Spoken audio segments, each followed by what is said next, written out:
नमस्कार. जीवन मूल्य कार्यक्रमामध्ये मी माधवी आपल्या सर्वांचे स्वागत करीत आहे.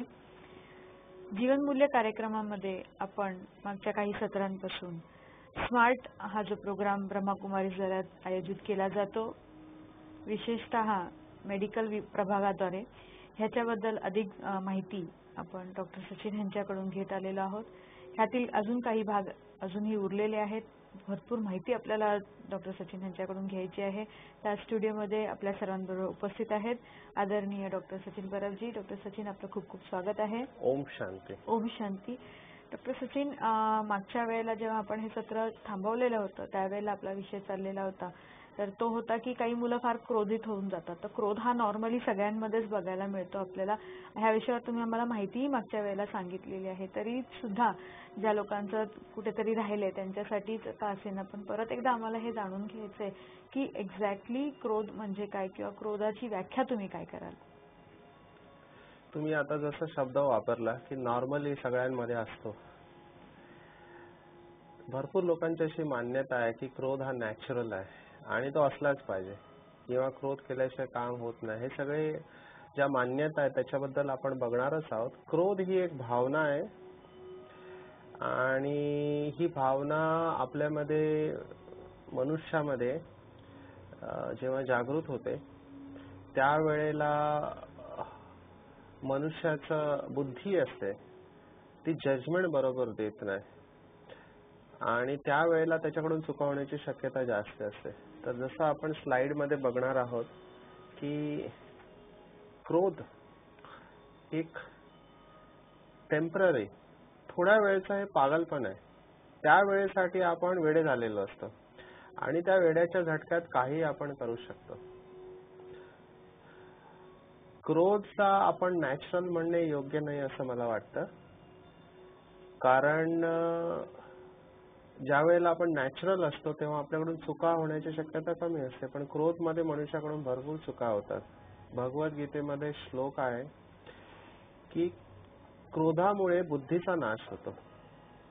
क्रोधात भवति सम्मोह, सम्मोहात स्मृती विभ्रम, स्मृती भ्रंशात बुद्धिनाश, बुद्धिनाशात प्रणश्यते. म्हणजे क्रोधामुळे बुद्धीचा नाश होतो आणि बुद्धीचा एकदा नाश झाला की मग तुमचा सर्व नाश होतो. क्रोधाच्या आवेगामध्ये भरपूर लोक भरपूर काही करतात. मी असं पाहिलेलं आहे की क्रोधाच्या आवेगामध्ये मर्डर होते. एक आई आपल्या मुलाला मारू शकते किंवा एक सुशिक्षित समजूतदार माणूस जेव्हा त्याला क्रोध येतो त्या क्रोधाच्या आवेगात तो काहीही म्हणजे काहीही करू शकतो, कारण त्यावेळेला बुद्धी आपली जागेवर नसते. आणि आमचा असा अनुभव आहे, भरपूर वेळा लोक क्रोध केल्यानंतर त्यांना पश्चाताप होतो, त्यावेळेला तर त्यांची बुद्धी होशमध्ये नसते. त्यामुळे क्रोध एक पागलपण आहे, टेम्पररी पागलपण आहे आणि त्यावेळेला व्यक्ती आपल्या होशो हवासमध्ये नसतो आणि त्याच्याकडून चुका होण्याच्या शक्यता भरपूर वाढतात. डॉक्टर, तुम्ही आता जी व्याख्या सांगितली की चुका होण्याची खूप शक्यता असते अशा व्यक्तींकडून, परंतु हा क्रोध जो येतो किंवा एखाद्या, जसं आम्हाला असं वाटतं की क्रोध येणं गरजेचं आहे, नाही आलं तर कामही होत नाहीत, ही समजूत तुम्ही मागेही आम्हाला समजावून सांगितलं की प्रेमाने ही गोष्टी होऊ शकतात म्हणून, परंतु ह्याची कारणं जी आहेत ती काय आहेत? सर्वसाधारण माणसामध्ये क्रोध जो येतो मोठ्या मोठ्या गोष्टीवर तर आम्ही असंच म्हणतो की ह्याच्यामुळे आला, ते झालं म्हणून झाला, हे सगळ्या गोष्टी आम्ही स्वतःच सांगतो सुद्धा.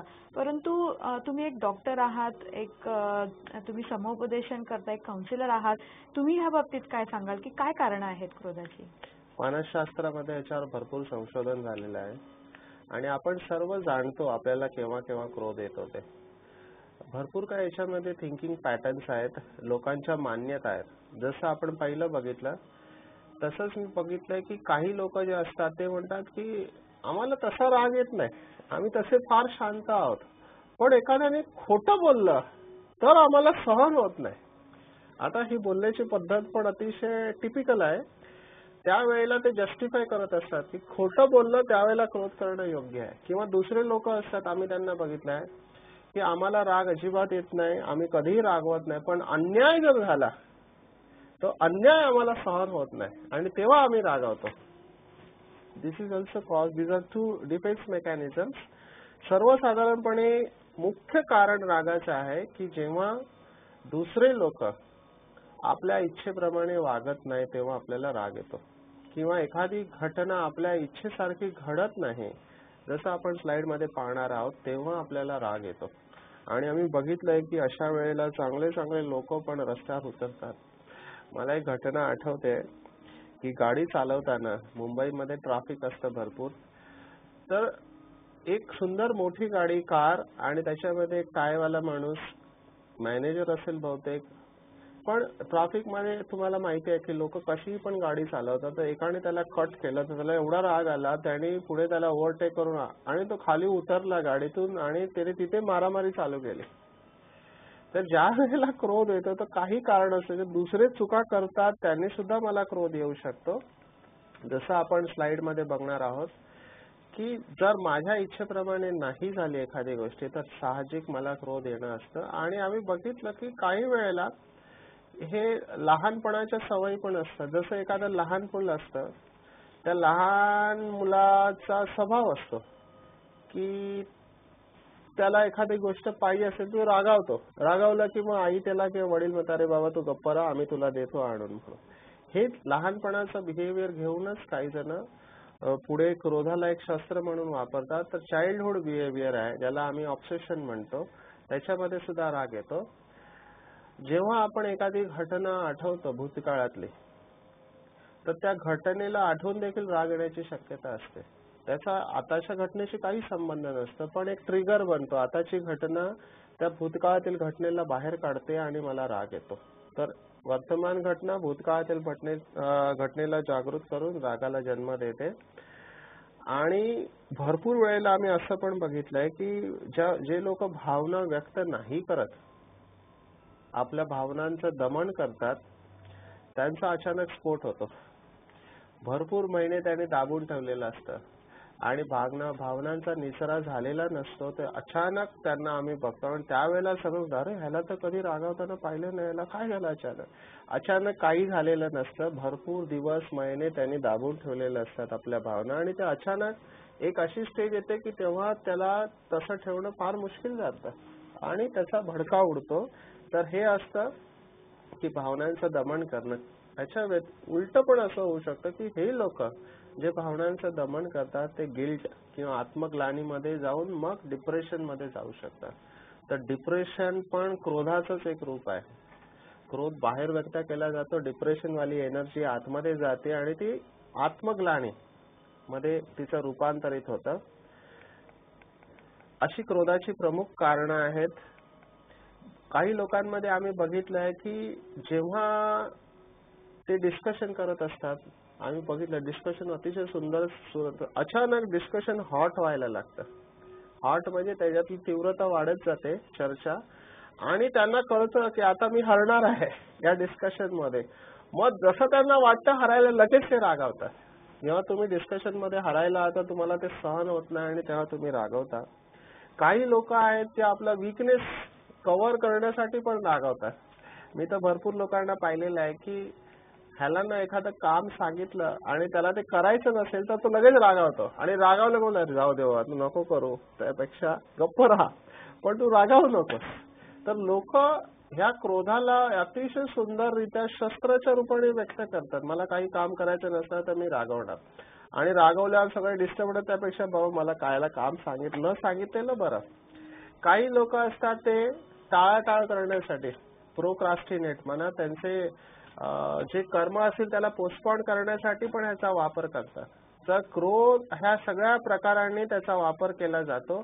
आणि सगळ्यात महत्वाचं आणि अतिशय सूक्ष्म म्हणजे जे आम्ही पाहिलंय फार कॉमन, ह्याला आम्ही मानसशास्त्रामध्ये प्रोजेक्शन म्हणतो.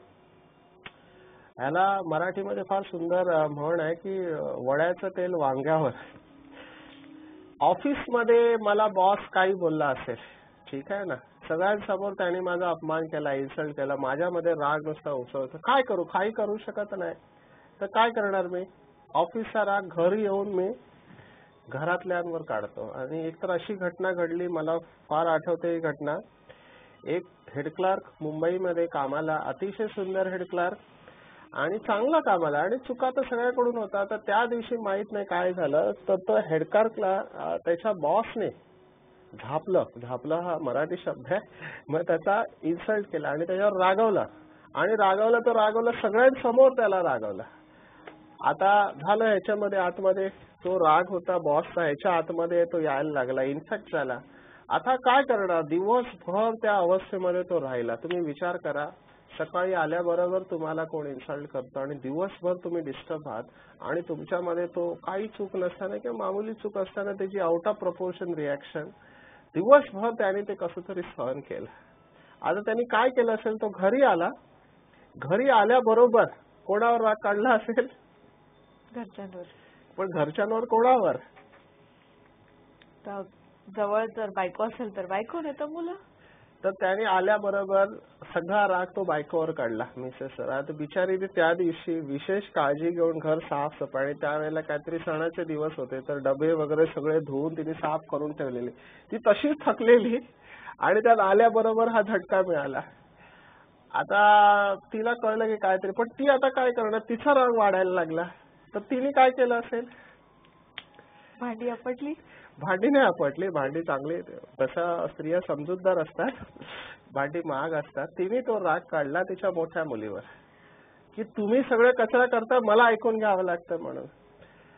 आता ती मोठी मुली विचारते, आज तर मी काही केलं नाही, मी आज व्यवस्थित अभ्यास करायचा आहे, मला का ऐकून घ्यायला. तर तिचा पण राग आला. तिने तो राग छोट्या भावंडावर काढला की तू सगळे पुस्तकं फाडतोस आणि कचरा करतोस, मला ऐकून घ्यावं लागतं. आता तो छोटा मुलगा डिस्टर्ब झाला, बोला आज तर मी काहीच केली नाही मस्ती, आज सगळं व्यवस्थित आहे, मी काय ऐकून घ्यावं. तर त्याचा राग वाढला आणि त्याने काय केलं असावं, तर त्यांच्या घरी एक कुत्रा होता, त्याने घेतली काठी आणि त्या कुत्र्याला बदडायला लागला. आता तो कुत्रा पण शांत होता आणि त्या कुत्र्याचा राग वाढला, बोला अरे मी काय केलं, आज तर मी कुठे घाण केलेली नाही, मी व्यवस्थित आहे. आणि तो कुत्रा फ्रस्ट्रेशन मध्ये होता. आणि त्या दिवशी नेमकं असं झालं की या बॉसची फाईल आहे, हा हेडक्ला घरी घेऊन आले आणि बॉसला ती फाईल हवी होती. काय झालं असेल, तो बॉस घरात जसा आला, कुत्रा फ्रस्ट्रेशन मध्ये होता, तर कुत्रा जाऊन त्याला चावला. तर हे चक्र पूर्ण झालं. त्या बॉसने हेडक्लार्कने आपल्या बायकोवर, बायकोने मोठ्या मुलीवर, मुलीने छोट्या, त्याने कुत्र्यानं बायको. त्यामुळे आम्ही म्हणतो ही पद्धत तुम्ही कधी वापरू नका, कारण कर्माच्या सिद्धांतानुसार जर तुम्ही कोणाला डिस्टर्ब केलं, दुःख दिलं, तर तुमच्याकडे ते पुन्हा येणार. रागाच्या बाबतीत असं होतं की लोक एकाचा राग दुसऱ्यावर काढतात. जर ऑफिसमधून कोण घरी येऊन जावं तर ऑफिसमध्ये काहीतरी, घरचा राग ऑफिसमध्ये काढतात. पण हे पण एक रागाचं प्रमुख कारण आहे, प्रोजेक्शन. तुम्हाला त्रास कुठे आहे, तुम्ही कुठे काढताय तो, तर हे प्रोजेक्शन. तर ही काही प्रमुख कारणं रागाची आहेत. या कुठल्याही कारणाने राग येऊ शकतो. इव्हन आम्ही बघितलंय, मागे पण आपण याच्यावर चर्चा केली, खास करून जे शिफ्ट ड्युटी वाले असतात, तर आम्ही बघितलंय शिफ्ट ड्युटी वाल्यांची जर झोप पूर्ण नाही झाली तर त्यांचा ब्रेन इरिटेबल होतो आणि ते लवकर रागवतात.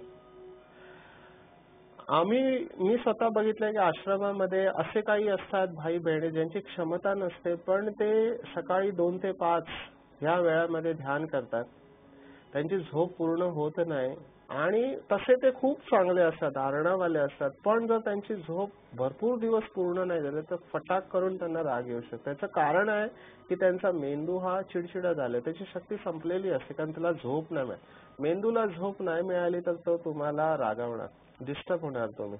आणि एक कारण बायोलॉजिकल की जर तुम्हाला पोटामध्ये तुमची शुगर कमी असेल, साखर रक्तातली जर कमी झाली, डायबिटीस वाल्यांचं मी म्हणत नाही, नॉर्मल व्यक्तीची साखर जर कमी झाली तर ब्रेन इरिटेबल होऊ शकतो. डायबिटीस वाल्यांची साखर कमी झाली तर त्यांना घाम येणं, भीती वाटणे, चक्कर येणे अशी लक्षणं असतात. पण जर तुम्हाला जेवण नाही मिळालं, कारण भरपूर लोक आम्ही बघितलं पित्तपर, त्यांना जर बरोबर 1 वाजता घड्याळाच्या काट्यानुसार जेवण नाही मिळालं तर त्यांचा संताप होतो, म्हणजे त्यांना कशात लक्ष लागत नाही आणि त्यांना राग येऊ शकतो. अशी पण कारणं आहेत रागाची. तर रागाची भरपूर कारणं आहेत. डॉक्टर साहेब, खूप चांगली कारणं तुम्ही आम्हाला सांगितली की काय कारणं असू शकतात एखाद्या व्यक्तीला राग येण्यासाठी. परंतु एकदा तुम्ही म्हणतात की राग व्यक्त करा, एकदा म्हणतात राग व्यक्त करू नका. माणसाने ती व्यक्त तरी कशी करावी? कधी म्हणतात दमन त्याचं करू नये किंवा मग तो व्यक्तही करू नये. मग माणसाने करावं तरी काय? ह्याची काय पट्टी काय आहे? म्हणजे केलं पाहिजे नाही केलं पाहिजे तेही स्पष्ट सांगा आम्हाला. आणि राग जेव्हा येतो, जसं तुम्ही मगाशी पण म्हटलं की काही लोक दमन करतात, तर नक्कीच रागाची काहीतरी एक विशिष्ट अशी पट्टी असणार आहे, तर त्याच्याबद्दल थोडंसं काहीतरी आम्हाला सांगा. खूप महत्वाचा प्रश्न आहे हा. भरपूर लोकांना कळत नाही करायचं तर काय करायचं. भावना तर जागृत होत आहेत त्या क्रोधाच्या. मी त्यांना व्यक्त केलं तरी प्रॉब्लेम आहे, नाही केलं तरी प्रॉब्लेम आहे. तर काय करायचं काय? जसं आपण स्लाइड मध्ये पाहणार आहोत की ही जी पट्टी आहे, आपल्या भावनांची पट्टी आपण म्हणतो, त्याला दोन टोकं आहेत. एका टोकाला आपण म्हणतो की क्रोध किंवा अग्रेशन आहे आणि दुसऱ्या टोकाला आहे सप्रेशन किंवा दमन करणे. तर ही जी दोन्ही टोकं आहेत, जसं आपण स्लाइड मध्ये पाहतो आहोत, तर ही दोन्ही टोकं चुकीची आहेत. कारण जेव्हा तुम्ही अग्रेसिव्ह असता आणि चुकीच्या पद्धतीने राग व्यक्त करता, तुम्हाला तर नुकसान होतंच, पण समोरच्या व्यक्तीला पण नुकसान होतं, त्याला पण व्हायब्रेशन चुकीचे जातात, संबंध बिघडतात. ज्या वेळेला तुम्ही सप्रेस करता, स्वतःला दमन करता, त्यावेळेला तुम्हाला तर त्रास होतो, पण समोरच्याचा तो दृष्टिकोन आणखीन पक्का होत जातो की ह्याला बोललं तर हा काही करणार नाही. तर हे दोन्ही चुकीचे आहेत. कारण जेव्हा आपण दमन करतो भावनांचं, तर आम्ही असं पाहिलेलं आहे, ह्याला रिप्रेसिव्ह कोपिंग मेकॅनिझम म्हणतो सायकोलॉजीमध्ये, मानसशास्त्रामध्ये. आणि हे अजागृतपणे पण दमन होतं काही वेळेला. असं नाही की आपण जाणून बुजून, माझा स्वभावच बनतो, ऑटोमॅटिकली मी माझ्या भावनांना व्यक्त करत नाही, तर त्याच्यामुळे कॅन्सर होण्याची शक्यता असते. आणि जे लोक व्यक्त करतात रागाने, त्यांचा ब्लड प्रेशर वाढतो, त्यांना पॅरालिसिस होण्याची शक्यता असते. तर दोन्ही चुकीचे आहेत. आम्ही म्हणतो ह्याचा मध्य गाठा, आणि ह्या मध्याला आपण म्हटलेलं आहे असर्टिव्हनेस. असर्टिव्हनेस म्हणजे आपले विचार जर तुमच्यामध्ये भावना उसळत असतील तर त्याला नियंत्रितपणे तुम्ही मांडा. ह्याला मराठीमध्ये किंवा शब्द आहे स्वानुग्रह. तुम्ही आग्रहाने आपलं मत मांडा, फक्त त्याच्यामध्ये एवढी काळजी का जेणेकरून तुमचा समान आणि समोरच्या व्यक्तीचा समान जाता कामा नये. तुम्हाला जर एखादी गोष्ट आवडली नसेल किंवा पटत नसेल, तुम्ही ती व्यक्त करा आणि सांगा की बघ बाबा, हे असं नाही, हे असं झालं तर मला आवडेल किंवा हे असं केलेलं योग्य आहे. पण त्याला तुम्ही आउट ऑफ प्रपोर्शन, तुम्ही म्हणजे परिस्थितीच्या बाहेर एकदम जाऊन एकदम ब्लो करून तुम्ही त्याला व्यक्त नका करू. कंट्रोल रूपामध्ये तुम्ही व्यक्त केला तरी ही एनर्जी तुम्ही डिसिपेट करू शकता आणि तुमच्यावर आणि दुसऱ्यांवर त्याचा विपरीत परिणाम येणार नाही.